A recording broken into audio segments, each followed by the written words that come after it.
কোরআন শ্রেষ্ঠ নিয়ামত কেন? এক নম্বর হলো অমানুষ তোমার মর্যাদা ফেরেশতার চাইতে বেশি, এটা কোরআনের কারণে। শুধু তাই না, তোমার ইজ্জত সম্মান যদি ধরে রাখতে হয় আমার কোরআন ছাড়া সম্ভব হবে না। 3 নম্বর হলো আল্লাহর কোরআন শ্রেষ্ঠ নিয়ামত, যেটা ইহকালেও পরকালেও কাজে লাগে। ভাইরা আমার, লক্ষ্য করে দেখেন, কোরআনের সাথে যারই সম্পর্ক হয় তার দাম বেড়ে যায়। যেই কারের সাথে কোরআনের সম্পর্ক ওই কারের দাম বেড়ে যায়। আরো ধরে কোন বাড়ে কিনা? তুলা কাঠ দিয়া, শিমুল কাঠ দিয়া রেওয়াল বানায়, রিয়াল ছিলেন তো রিয়াল। এখন ইটার দাম কত? পাও লাগলে চুম্বন করে। আর সেগুন কাঠ দিয়া আপনি বানাইছেন কাঠ পালং, বাচ্চারা পেশাব পায়খানা করে নষ্ট করে, কোনোদিন তারা চুম্বন করে না। এই সমস্ত যখন কানের কাছে গিয়া পড়ে ইয়াসিন,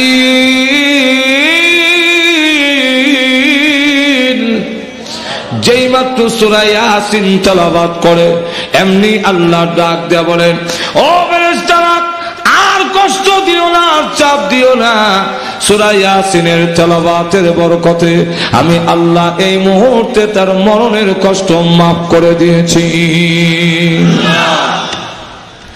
ওই দিন আপনাদের বোধ হবে আমার ওয়াজ কোরআন যে বড় নিয়ামত, শুধু এইখানে না, পৃথিবী থেকে যেদিন বিদায় হয়ে যাব, কবরের জগতে যেদিন আপনি আমাকে রাখা হবে, আল্লাহর নবী বলেছেন ইয়াতিকি মালাকান ফায়ুজলিসানিহি, আপনাকে কবরে রাখার পরে 2 জন ফেরেশতা এসে আপনাকে বসাবে। আপনি চোখ খুলে তাকায়া দেখবেন সূর্য লাল হয়ে গিয়েছে। যারা দাফন করতে আসছিল তাদের জুতার শব্দ কবর থেকে শোনা যায়। এই শব্দ শুনে ডাক দিয়ে বলবেন, তোমরা কারা গো? এই কবরে আমি কেমনে ঘুমাবো? এখন আমার অবস্থা কি হবে? এরে সন্তানেরা, এত নিষ্ঠুর হয়ে গেলে, আমি ভালো জিনিস খাই নাই, ভালো কাপড় পরি নাই, টাকা খরচ হয়ে যাবে, আর আজকে আমাকে রেখে দিয়ে তোমরা চলে যাও। এমন সময় টাকা দেখে একটা পাখি তার বুকের মধ্যে গিয়ে বলেছি, 2টা পাকা প্রহস্ত করে দেখে বলে, ভয় করো না, দুনিয়ার সকলে তোমাকে ছেড়ে দিল, আমি তোমাকে ছেড়ে দিব না। তখন মুর্দা ডেক দেয়া বলবে, আপনি কে গো? একটা পাখি হইয়া আমার কবরে আসছেন, আপনি কি পারবেন 2টা বার বিরাতে? এমনি ডাক দেয়া বলে, হে কবরবাসী, তুমি আমাকে চিনতে ভুল করেছ, আমি দুনিয়ার পাখি নই, আমি আল্লাহর কালাম পাখির সুরত তোমার কবরের ভিতরে ঢুকেছি। সকলে তোমাকে ছেড়ে দিতে পারে, ভয় করো না, আমি আল্লাহর কাছে দরখাস্ত করব, যতক্ষণ পর্যন্ত জান্নাতের বাগান না হবে আমি তোমাকে ছেড়ে বিদায় হব না। তখন ওই দিন বুঝবেন কোরআন যে শ্রেষ্ঠ নিয়ামত। জিবরাইল বলে, আল্লাহ লৌহে মাহফুজ থেকে এই কোরআন নিয়ে আমি আমার কাছে রাখি নাই, আমি বিশ্ব নবীর সিনা মুবারকের মধ্যে রেখে দিয়েছি। বিশ্ব নবীকে ডাকা হবে, গো বন্ধু, ও গো বিশ্ব নবী, জবাব দেন এই কিয়ামতের মাঠে আমি আপনার কাছে যে কোরআন নাযিল হয়েছিল কতটুকু আমানতদারি করেছেন, আমার কোরআন আমাকে সমঝাইয়া দিন। বিশ্ব নবী এই সময় ডাক দিয়ে বলবে, প্রভু আমি তো আগে চলে এসেছি, আমার উম্মতের কাছে 1.25 লক্ষ সাহাবীদের সামনে ভাষণ দিয়ে এই কোরআন শরীফ আমি আমার উম্মতের কাছে রেখে এসেছি। উম্মতের কাছে ছেড়ে দিয়েছি, তাই নাকি? হ্যাঁ, উম্মতে মুহাম্মদকে লাইনে দাঁড় করানো, লাইনে দাঁড়াও, তো সব লাইনে দাঁড়িয়েছে। এখন আল্লাহর রাসূল দেখেন যে উম্মতে মুহাম্মদী একজনও জবাব দিয়ে পুঙ্খানু ভাবে জবাব দিয়ে যেতে পারবে না। তাই আল্লাহ নবী এখন ডাক দিয়া কয়, প্রভু হে, একটু সময় দিবেন। কিসের জন্য? বলে আদম আলাইহিস সালামের কাছে যাব। তো আদম আলাইহিস সালামের কাছে যাবেন, যাওয়ার পরে বলবেন, এই যে লাইনে দাঁড়ানো আছে ওরা তো আপনার সন্তান আর আমার উম্মত, তো আপনিও চলুন, আমিও যাই। আপনি বলবেন, আল্লাহ এদের পরিপূর্ণভাবে জিজ্ঞাসা না করে মাপ দিয়া দাও। আল্লাহ যদি আপনার দরখাস্তটা রাখেন আর আমার দরখাস্ত ফেরত দিয়া দেন, তো মাপ যদি পায় আমার উম্মতই পাবো, যেরকম, ঠিক না? আর যদি আল্লাহ আল্লাহ বলেন না, আপনার সন্তানকে মাফ দেওয়া যাবে না। আমাকে যদি বলে অবশ্য নবী আপনার উম্মতের দরখাস্ত মঞ্জুর করা হইল, তাহলে আমার উম্মতি মাফ পাবে। যে কোন একজনের দরখাস্ত মঞ্জুর হইলেই হইল।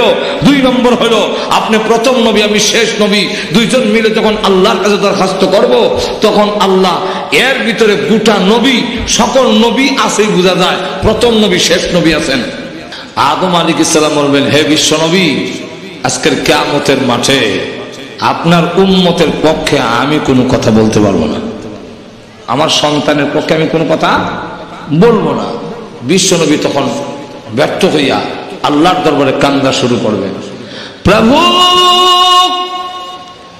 এই যে লাইনে দাঁড়ানো এমন লোক আছে যারা তোমার কোরআনের জন্য বাড়িঘর ছেড়ে দিয়েছে, আল্লাহ সন্তান ইয়েতিম হয়েছে, স্ত্রী বিধবা হয়েছে, এমন অনেক লোক আছে, এমন লোক আছে আল্লাহ কোথায় মাও রাখছে বোন।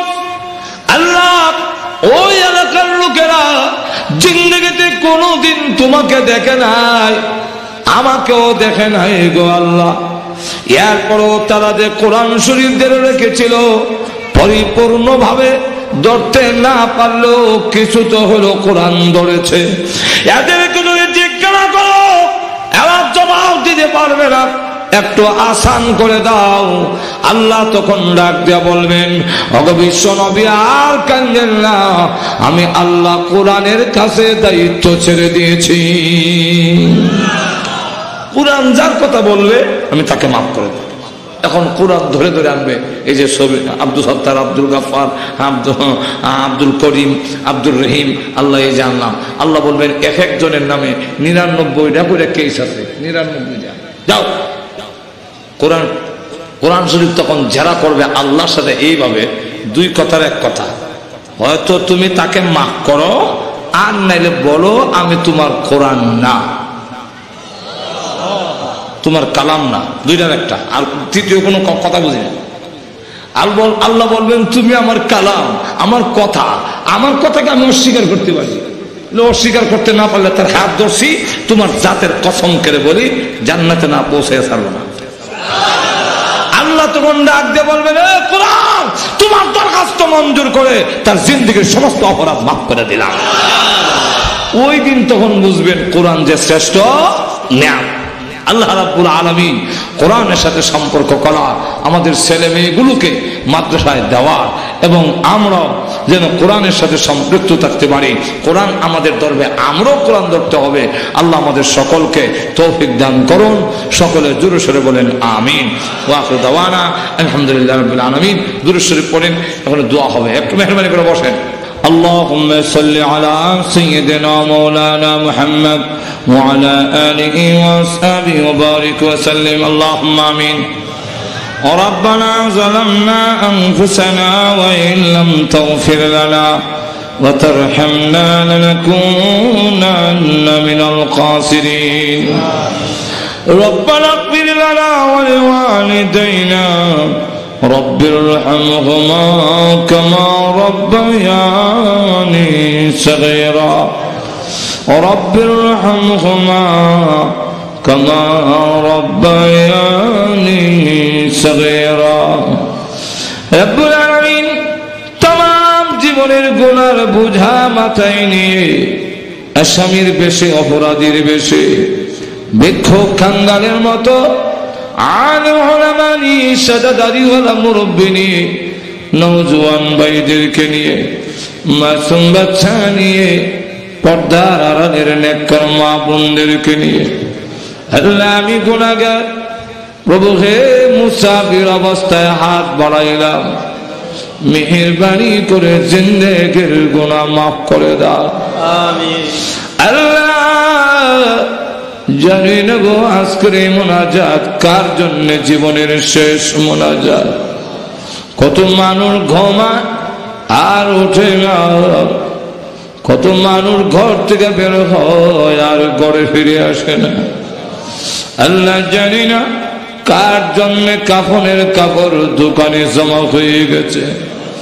এমনও হতে পারে আগামী দিন এই সময় আমি কবরের বাসিন্দা হয়ে যাব। রব্বুল আলামিন মৃত্যু আসার আগে আগে মেহেরবানি করে আমাদের জিন্দেগির গুনাহ মাফ করে দাও। আল্লাহ তুমি যদি মাফ না করো, বলো না আমরা কার কাছে যাব? দুনিয়াতে দেখেছি দুষ্টামি করলে আব্বা আমাকে ঘরে ঢুকতে দিত না। সন্ধ্যা হয়ে গেলে ঘরের পিছনের দরজায় গিয়ে মা মা বলে ডাক দিলে এমনি দেখতাম মা দরজা খুলে দুইটা হাত বাড়ায়, আর দেখে বলতো আরে বাবা, সকলে ভুলে গেল আমি তোর গর্ভধারণী মা, তোকে ভুলে যেতে পারি না। সন্তানকে বুকে জড়াইয়া জীবনের সব অপরাধ মাফ করে দেয়। আল্লাহ তুমি তো মার চাইতে কোটি কোটি গুণ বেশি দয়ালু। গুনার বোঝা লইয়া তোমার রহমতের দরজায় হাজির হয়েছি। মেহেরবানি করে আমাদের জিন্দেগির গুনাহ মাফ করে দাও। আল্লাহ আমরা যে যে উদ্দেশ্যে তুলেছি প্রত্যেকের নেক আশা পূরণ করে দাও। আমাদের মধ্যে যারা অসুস্থ আছেন আল্লাহ সুস্থ করে দাও। আল্লাহ রোগ তোমার, রোগীও তোমার, তুমি শিফা দেনেওয়ালা। আল্লাহ সকল রোগীকে তুমি আল্লাহ সুস্থ করে দাও। আল্লাহ আমাদের সন্তানগুলোকে নামাজি দিনদার পরেজগার বানায়া দাও। আল্লাহ আজকের এই মাহফিলের আয়োজন যারা করেছেন, শোনার জন্য যারা এসেছেন, সাহায্য সহযোগিতা যারা করেছেন, টাকা দিয়া, পয়সা দিয়া, বুদ্ধি দিয়া, শ্রম দিয়া, সকলের জন্য এই মাহফিল নাজাতের ওসিলা বানায়া দিও রব্বুল আলামিন। আল্লাহ হাফিজ উদ্দিন ইসলামিয়া মাদ্রাসারে তুমি কবুল মঞ্জুর করে নাও। আল্লাহ যত প্রয়োজন আছে তোমার গায়বী খাজানার থেকে পুরা করে দাও। আল্লাহ আমাদের পক্ষ থেকে লাখ কোটি দরুদ আর সালাম সোনার মদিনা পৌঁছাইয়া দাও। যত মুমিন মুমিনাত কবরে ঘুমায় আছেন সকলের কবরের আযাব মাফ করে দাও। আল্লাহ এলাকার মাটির নিচে যত মুর্দা ঘুমায় আছেন সকলের কবরের আযাব মাফ করে দাও। বিশেষ করে আমরা হাত বাড়াইলাম, জানি না কালমা নাই, কার আব্বা নাই। আল্লাহ মার কথা বলতে পারে না, কত লাথি মার কলিজায় মেরেছি। আল্লাহ কত রাত গেল আমি আমার মাকে ঘুমাইতে দেই নাই। আল্লাহ ওই মা যাদের নাই গো মার কবরে আযাব দিও না। আল্লাহ পর কবরে আযাব দিও না। আল্লাহ ভালো জিনিস খাইলো না, ভালো কাপড় পরলো না, টাকা খরচ হয়ে যাবে, সব কিছু রেখে দিয়া সন্ন্যাতে ওই গুরুস্থানে বাংলা কবরে ঘুমাচ্ছে। আল্লাহ আব্বার কবরে আযাব দিও না, মা বাবার কবরকে জান্নাতের বাগান বানায়া দাও রব্বুল আলামিন। মা বাপ যাদের আছে আল্লাহ হায়াত বাড়ায়া দাও, মা বাবার খেদমত করার তৌফিক দাও রব্বুল আলামিন। আমাদেরকে মক্কা মদিনা বারবার জিয়ারত করার তৌফিক দাও আল্লাহ। স্বপ্নের যুগে তোমার বন্ধুর নুরানি চেহারাখানা দেখায়া দাও আল্লাহ। প্রভু হে যেদিন মরণ দাও ঈমানের সাথে মরণ দিও আল্লাহ, বেঈমান বানায়া কবরে দিও না আল্লাহ। আমাদের ক্যান্সার দিও না আল্লাহ, এইডসের মতো মহামারী দিও না, হার্ট বাল কিডনি নষ্ট করে দিও না, ব্রেন জবান নষ্ট করে দিও না আল্লাহ। আমাদেরকে প্যারালাইসিস দিয়ে মরণ দিও না আল্লাহ। ও প্রভু আল্লাহ, আমাদেরকে গাড়ির নিচে পালাইয়া রাস্তাঘাটে বেইজ্জত করে মারো না, পানিতে ডুবাইয়া আগুনে পোড়াইয়া মারো না আল্লাহ। যেদিন